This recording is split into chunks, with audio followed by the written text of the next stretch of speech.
Bismillahirrahmanirrahim. Assalamualaikum warahmatullahi wabarakatuh. Kaifa halukum ya ashabi? Ana Mutiara Istiqomah min Qismi Ta'limil Lughatul Arabiyyah, YIN Syekh Nurjati Cirebon. Oke teman-teman, pada video kali ini saya akan sedikit membahas tentang metode gramatikal terjemah dalam mata kuliah Metodologi Pengajaran Bahasa Arab. Adapun topik yang akan dibahas pada video kali ini, yang pertama ada definisi gramatikal terjemah, yang kedua ada pokok dari metode gramatikal terjemah, yang ketiga ada tujuan metode gramatikal terjemah, yang keempat ada kelemahan dan kelebihan dari metodologi gramatikal terjemah.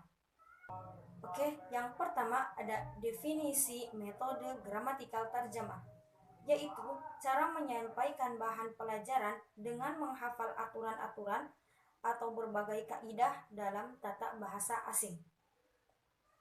Biasanya berupa menghafal kosakata atau mufradat dalam bahasa Arab. Kemudian dalam bahasa Arab juga ada kaidah-kaidah lain seperti nahwu, shorof, istima, dan lain-lain. Nah, yang kedua ada dasar pokok metode gramatikal terjemah. Dari definisi yang telah disebutkan, teman-teman bisa menyimpulkan dasar pokok dari metode ini apa? Ya, betul. Dasar pokok dari metode gramatikal terjemah adalah hafalan kaidah-kaidah. Analisis gramatika terhadap wacana yang kemudian diterjemahkan ke dalam bahasa yang digunakan sebagai pengantar pelajar.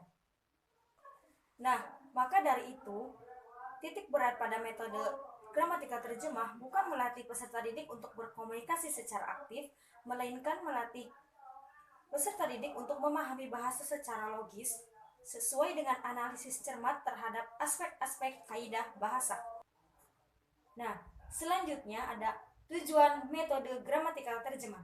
Adapun tujuannya, yang pertama, peserta didik pandai dalam memahami dan menghafal tata bahasa. Yang kedua, mampu mengungkapkan ide-ide dengan cara menerjemahkan bahasa ibu atau bahasa pertama kepada bahasa asing. Yang ketiga, yaitu membekali peserta didik agar mampu memahami teks bahasa asing dan kemudian menerjemahkannya kepada bahasa yang diinginkan. Nah, setelah kita memahami tujuan serta definisi dari metode gramatikal terjemah, lalu apa yang harus dilakukan ketika kita hendak mempraktikkan metode gramatikal terjemah tersebut? Nah, adapun langkah-langkah yang harus dilakukan sebelum kita melaksanakan metode gramatikal terjemah, yaitu yang pertama ada pendahuluan.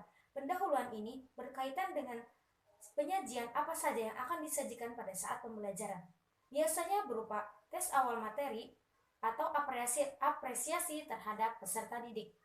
Nah, yang kedua, guru mulai memberikan definisi dari tata bahasa dan kemudian memberikan contoh-contoh dari kaidah tata bahasa tersebut. Setelah itu, guru meminta peserta didik untuk membuka teks dan menerjemahkannya baik kata per kata maupun per kalimat ke dalam bahasa yang diinginkan. Setelah itu, guru meminta peserta didik untuk membuka teks dan menerjemahkannya baik kata per kata maupun per kalimat ke dalam bahasa yang diinginkan. Oke, yang terakhir ada kelebihan dan kekurangan dari metode gramatikal terjemah. Yang pertama ada kelebihan metode gramatikal terjemah. Kelebihan yang pertama yaitu peserta didik hafal di luar kepala kaidah-kaidah kebahasaan. Yang kedua, peserta didik nantinya akan mampu membacakan teks serta menerjemahkannya. Yang ketiga, peserta didik mampu memahami karakteristik tata bahasa serta membuat peserta didik mampu memperkuat dalam memahami dan menghafal. Metode gramatikal terjemah memiliki kelebihan yaitu bisa dilaksanakan di kelas yang besar dan tidak menuntun seorang guru ideal. Juga mampu membuat siswa memahami banyak kosakata dalam pertemuan yang singkat. Kelebihan dari metode gramatikal terjemah yaitu metode ini cocok untuk tingkatan apapun, dari mubtadi, mutawassithah, dan mutaqaddim. Metode ini juga membuat siswa lebih ulet dalam belajar bahasa. Dan yang terakhir, metode ini juga mampu membuat siswa memahami dan membaca bahasa Arab. Kemudian, setelah kita mengetahui kelebihan dari metode gramatika terjemah, kita akan mengetahui tentang kelemahan. Apa saja kelemahan dari metode gramatika terjemah? Yang pertama, kelemahannya adalah dalam metode ini, peserta didik hanya diajarkan untuk memahami bahasa, bukan memahami atau bukan kemahiran dalam berbahasa. Yang kedua, metode ini hanya mengajarkan satu kemahiran berbahasa, yaitu berbicara. Sedangkan 3 keterampilan bahasa yang lain tidak, seperti istima, kitabah, dan qiraah. Selanjutnya, terjemah harfiah sering mengacaukan makna kalimat dengan konteks yang luas dan hasil terjemahnya tidak lazim menurut cita rasa bahasa ibu.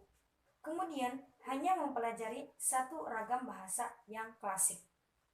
Kemudian, kosakata, struktur, dan ungkapan yang dipelajari dalam metode gramatika terjemah kemungkinan sudah tidak dipakai lagi pada masa ini.